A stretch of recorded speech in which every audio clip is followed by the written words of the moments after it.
உலகம் முழுவதும் உள்ள சன்லைஃப் தொலைக்காட்சி நேயர்களே, உங்கள் அனைவருக்கும் வணக்கம்.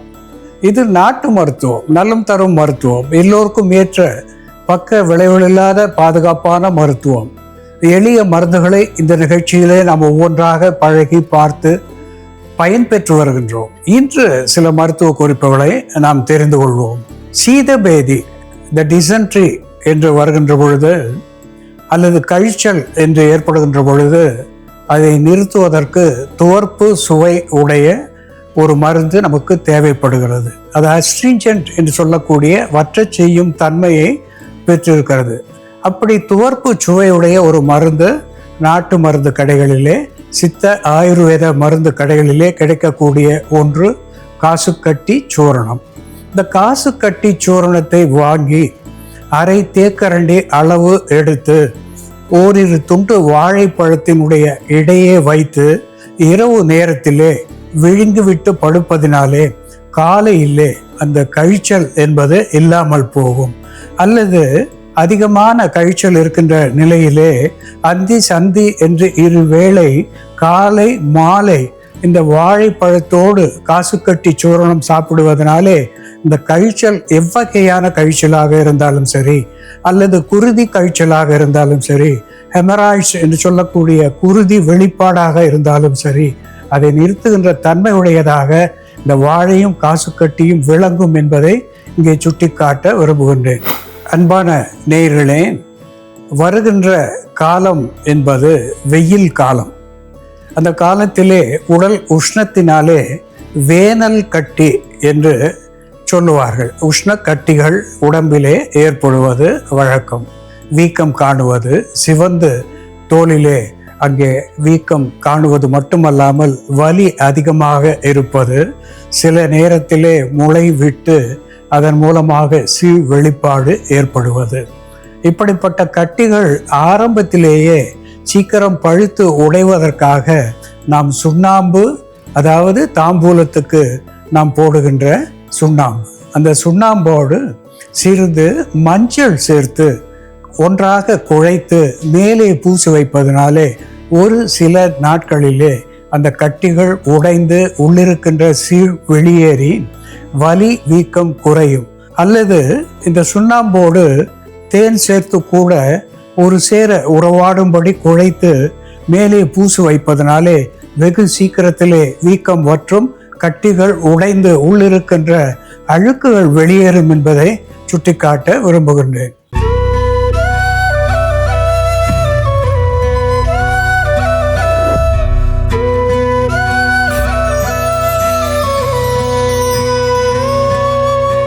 அன்பான நேயர்களே, லூக்கஸ் ஆஸ்பெரா என்று தாவர பெயராலே சுட்டப்பெறுவது லூக்கஸ் ஆஸ்பெரா தும்பை. தும்பை பூ வெண்மைக்கு உதாரணமாக சொல்லுவது வழக்கம். தும்பை பூவை போல வெண்மையாக இருக்கிறது என்று இதை ஒப்பிட்டு சொல்லுவது வழக்கம். அந்த அளவுக்கு வெண்மையிலே உண்மையுடையது இந்த தும்பை. விநாயகனுக்கு மிகவும் உகந்த ஒரு பூஜைக்குரிய மலராக இது விளங்குகிறது. இதனுடைய பூக்களை எண்ணெயிலிட்டே காய்ச்சி தலைக்கு தேய்த்து குழந்தைகளுக்கு குளிப்பாட்டுவதனாலே அவர்களுக்கு தலைவலி, கபம் போன்ற பிரச்சனைகளிலே இருந்து விடுதலை தருவதை நாம் உணர்ந்திருக்கின்றோம். இந்த இலைகளை நாம் உணவாக சமைத்து உண்ணுகின்ற பொழுது ஒரு ஸ்டிமுலண்ட் என்கின்ற வகையிலேயும், ஒரு பிராங்கோ டைலேட்டர் என்கின்ற நிலையிலேயும், ஒரு எமனோகோக் என்கின்ற வகையிலேயும் இது ருது வர்த்தினியாக விளங்குகிறது. மாத விளக்கை தூண்டக்கூடிய ஒரு உள்மருந்தாக இந்த தும்பை விளங்குகிறது. அதே போல நெஞ்சக சளியை கரைத்து வெளித்தள்ளி சுவாச பாதையை சீர் செய்யக்கூடிய எக்ஸ்பெக்டோரண்ட் என்கின்ற மருத்துவ குணத்தை பெற்றிருக்கிறது. இது ஒரு ஆன்டிடோட் என்கின்ற வகையிலே மேல்பற்றாக போடுகின்ற பொழுது சில் விஷங்கள் என்று சொல்லுகின்ற வண்டுக்கடி, பூரான்கடி, குளவி கொட்டு இவற்றினாலே ஏற்படுகின்ற வலி விஷங்களை போக்கக்கூடிய புறமருந்தாகவும் அகமருந்தாகவும் இந்த தும்பை நமக்கு பயன் தருகிறது. இந்த தும்பையை சாதாரணமாக எப்பொழுது வேண்டுமானாலும் நாம் உணவாக எடுத்துக்கொள்ளலாம். இதனாலே குருதி சுத்திகரிப்பு என்பது நமக்கு ஏற்படுகின்றது. நோய்களிலே இருந்து, குறிப்பாக கப நோய்களிலே இருந்தும், வெள்ளை வெட்டை என்று சொல்லக்கூடிய கண நோய்களிலே இருந்தும் இது நமக்கு விடுதலை தருகிறது. இந்த தும்பை எப்படி மருந்தாகிறது என்று செயல்முறையிலே பார்ப்போம், வாருங்கள். நேயர்களே, நாம இன்னைக்கு தும்பை செடியோட மருத்துவ குணங்கள் என்ன, தும்பை செடியோட பாகங்களை நம்ம எப்படி மருந்தா பயன்படுத்துறதுன்னு பார்க்கலாம்.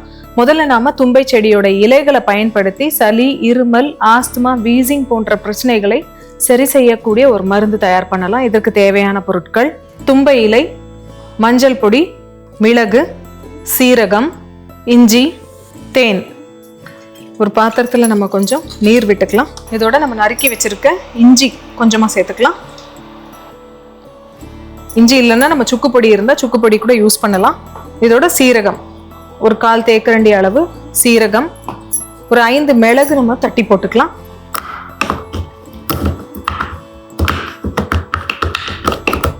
நம்ம தட்டி வச்சிருக்க இந்த 5 மிளகை இதோட சேர்த்துட்டு நம்ம தும்பை இலை சேர்க்கணும். தும்பை பூக்கள் இருந்தால் பூக்கள் கூட நம்ம ஆட் பண்ணலாம்.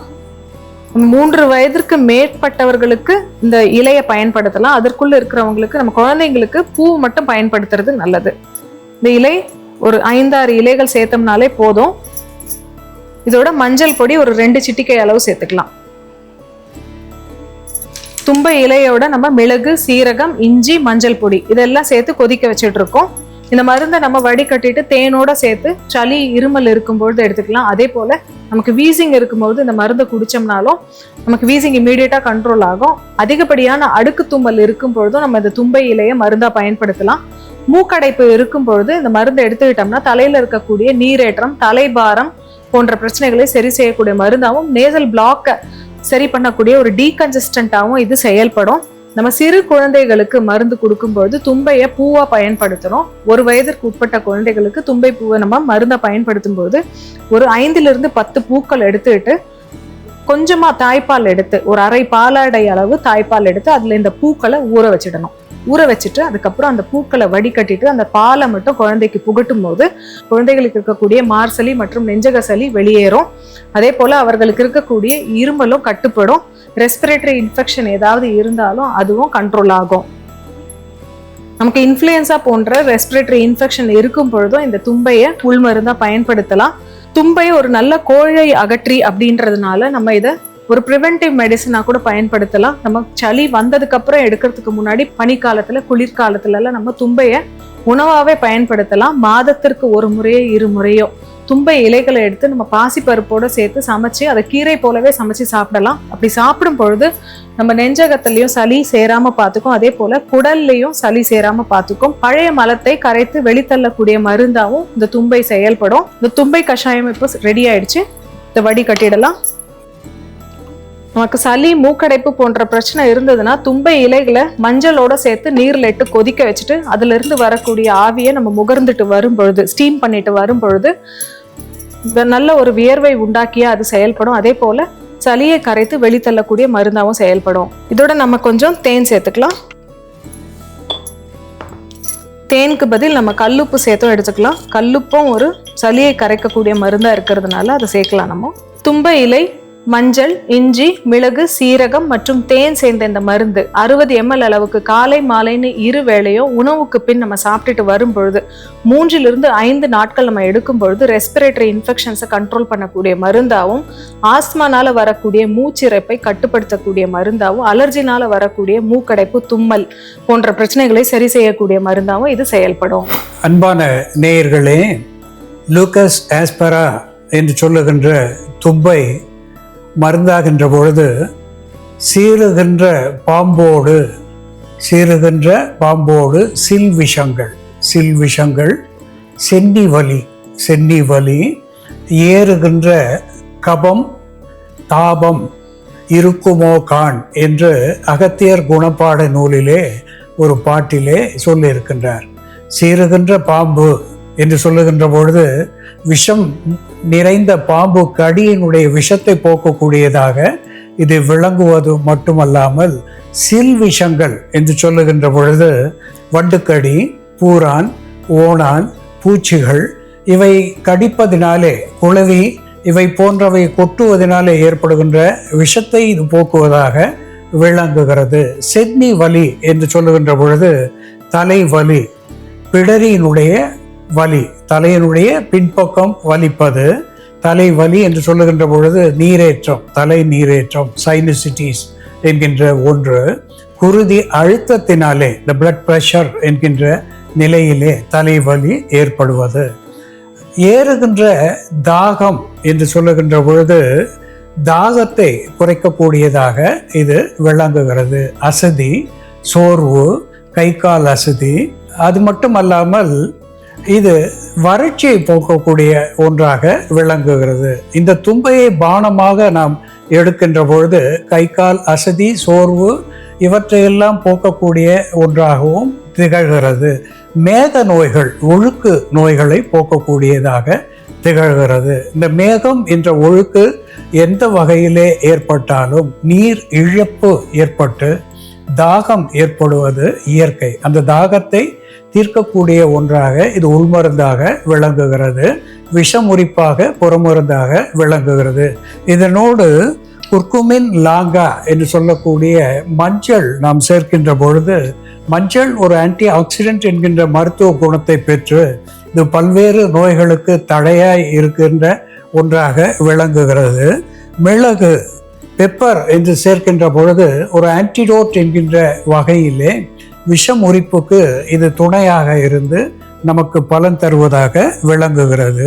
குமினம், சைமினம் என்று சொல்லுகின்ற சீரகம் குருதியை சீராக செயல்படுத்தக்கூடிய ஒன்றாக, உறுப்புகளை சீராக செயல்படுத்தக்கூடிய ஒன்றாக இந்த சீரகம் விளங்குகிறது.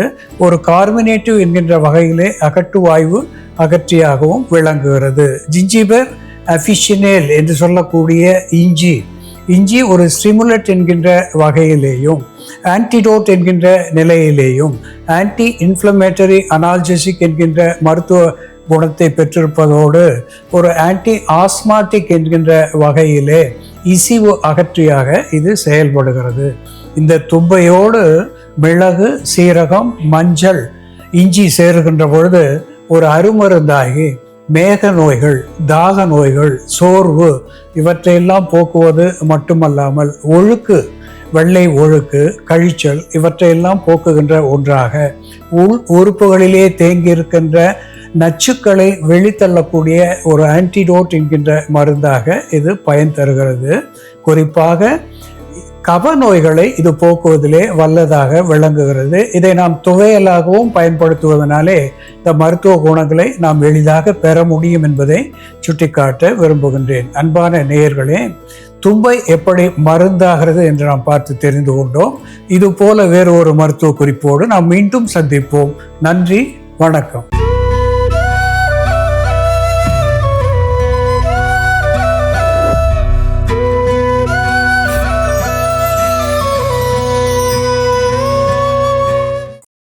இன்னும் பல வீடியோக்களை காண சன் லைஃப் சேனலை சப்ஸ்கிரைப் பண்ணுங்க.